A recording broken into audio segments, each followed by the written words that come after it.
오늘 말씀드릴 거는 교회와 마약의 대결입니다. 사실 아편, 버섯 종류들 중 천연마약이라고 불리는 원래 인간이 했던 마약들이 있잖아요. 유라시아 대륙에서 가장 광범위하게 사용됐던 마약은 오피움, 아편과 칸나비스.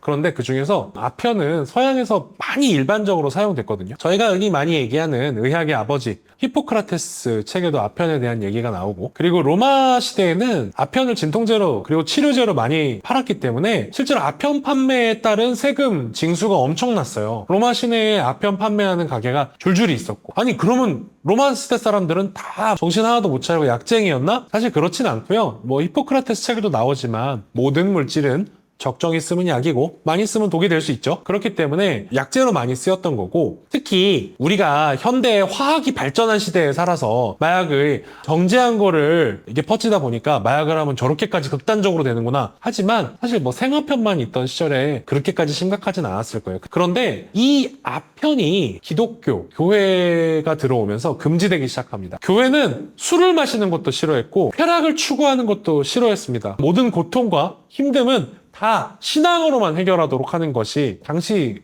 교부 철학이었거든요. 원래 일반적으로 치료제로 많이 쓰이던 아편이 중세시대에 들어가면서 점점 공식적인 곳에서 자취를 감춰갑니다. 그리고 그 아편이라는 게 이 양귀비를 이용해서 뭘 만들면 이걸 먹으면 아픔이 가신다, 병이 낫는다, 이런 전승이 내려져 오긴 해요. 보통 이런 거는 옛날 그 중세 마을에서는 어떤 사람이 담당했냐? 여성이 담당했습니다. 여러분 어렸을 때 배가 아프면 할머니가 배를 만져주지 할아버지가 만져주는 경우는 좀 드물죠. 즉 이렇게 모계로 여성들끼리 전승 되는 지식이 됩니다. 그들이 이용했던 것들은 물론 아편만 있는 건 아니에요. 맥각이라던가 그 외에도 수많은 약초학 뭐 이런 것들에 대한 지식이 계속 전승돼서 내려오죠. 그런데 이 사람들은 뭐다? 신앙이 아니라 다른 걸로 고통을 벗어나려는 사람들이죠. 그리고 이게 결국은 종교개혁 시대가 되면서 마녀 사냥의 대상이 됩니다. 종교개혁에 유명한 사람으로 배우고 있는 뭐 루터니, 칼뱅이 이런 분들은 다 마녀를 다 잡아 죽여야 한다, 뭐 이런 얘기를 하셨던 분들이거든요. 카톨릭 교회의 당시 입장은 아편은 사탄과 연관이 있었어요. 탐백 같은 영화 보시면 신탁을 받는 고대 그리스의 모녀가 약간 상태가 좀 안 좋잖아요. 보통은 그런 아편 계열이나 다른 어떤 천연 마약류를 하고 델포이에서 막 신탁도 받고 하는 거예요. 뭔가 몽환적인 상태에서 그런 걸 받아야 되기 때문에 결국 마약이 그런 이단의 이교도의 신과 교통하는 걸로 사용되었다는 걸 후대에 생겨난 기독교 사제들도 알고 있었던 거죠. 그러니까 이거는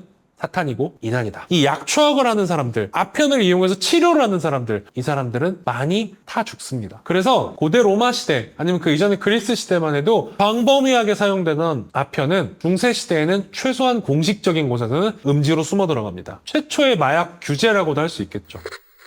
그래서 아편을 사용하는 방식이 사람들한테 잊혀졌는가? 그렇지 않습니다. 내가 혹시 마녀로 처벌받을 수 있어도 우리 손주가 다치고 왔는데 너무 아프대. 그런데 기도를 해서 하느님의 은총으로 고통을 극복하라고 하는 건지, 아니면 돌아가신 우리 할머니가 나한테 얘기해줬던 건데 이 약초를 달여서 먹으면 아픈 게 좀 가시더라. 보통은 다 자기 자식들, 손자들을 위해서는 후자를 선택하죠. 그렇게 해서 아편 달인물을 먹입니다. 자연물질로서의 양귀비, 아편을 그렇게 활용을 하는 전승은 어쨌든 중세 끝까지 살아남습니다. 이게 좀 슬픈 얘기인데 저희가 그런 얘기 많이 하잖아요. 뭐 술 금주에서 성공한 정권이 없다고. 공식적으로 아편을 금지하는데 성공했다는 기록을 제가 본 적이 없어요. 그래서 결국 중세 교회의 강력한 권력 그리고 마녀에 대한 적개심조차도 아편 사용은 막지를 못했습니다. 뭐 그 당시에 의학이 좀 더 모자라고 그런 상황에서 보통 사람들이 의존할 수 있었던 게 결국 즉각적인 효과가 있는 아편 같은 그런 약초학밖에 없었다라는 거죠. 그 시대에는 아편이 사탄과 교통하는 것이어서 문제를 삼았던 거고, 지금은 뭐 아편을 포함한 아편에서 유발한 모든 다른 마약류까지 다 합쳐서 마약이 인간의 정신건강을 해치고 중독을 통해서 사회 발전을 저해하기 때문에 금지하는 거거든요. 중세 때의 아편 탄압과 현재의 마약 금지 조치, 그런데도 불구하고 계속해서 유통이나 전승이 사라지지 않는 거죠. 인간이 쾌락을 추구하는 것이나 약물에 의존하고 싶은 것은 어떤 인간이라는 종의 본능에 기인한 것이 아닌가. 그렇기 때문에 과연 이 싸움을 이길 수 있을지 사실 좀 회의적인 부분이 있습니다.